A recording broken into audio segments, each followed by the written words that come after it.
Hi kids, welcome to Rye Kids TV. What is soil? And humans eat both plants and animals. So, soil is very important to us. Geologists. How do we know so much about the Earth? How do we know about rocks and soil? Geologists study these things. They study the things that Earth is made of.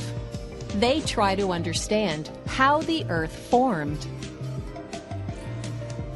They study volcanoes and earthquakes.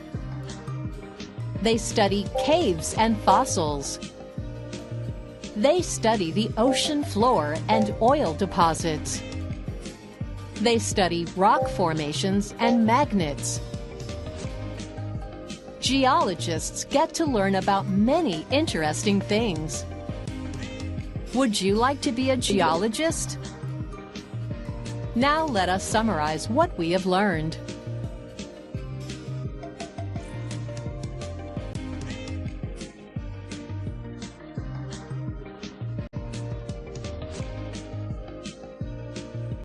Like, share and subscribe channel and press bell button.